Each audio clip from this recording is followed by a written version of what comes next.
Hello friends, எல்லாருக்கும் வணக்கம். நான் பாலமுருகன். இப்போ நடந்த ஒலிம்பிக்கில் இந்தியாவுக்கு ஒரு தங்கம் கிடைக்கல அப்படின்ட்டு நிறைய பேர் ஃபேஸ்புக்கு, வாட்ஸ்அப்பு இதெல்லாம் வந்து ஷேர் பண்ணிகிட்டு இருக்கீங்க. ஆனால் லாஸ்ட் இயர் இந்தியாவில் வந்து வேர்ல்டு கப் நடந்துச்சு பார்த்தீங்களா?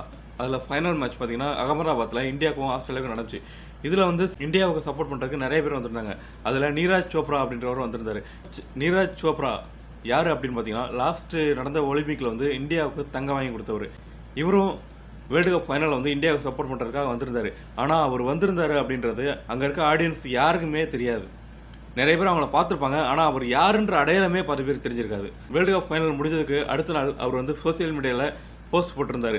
அப்போ தான் வந்து எல்லாருக்குமே நீரஜ் சோப்ராவும் வேர்ல்டு கப் ஃபைனல் பார்க்க வந்திருந்தார் அப்படின்னு எல்லாருக்குமே தெரியும். சாதாரண மக்களுக்கு தான் தெரியல அப்படின்னு பார்த்தீங்கன்னா, மீடியா கூட அவரை கவர் பண்ணாமல் அங்கே இருந்த பாலிவுட் ஆக்டர்ஸ்லாம் இருப்பாங்க பார்த்தீங்களா, அவங்கள கவர் பண்ணிட்டு இருந்திருக்காங்க.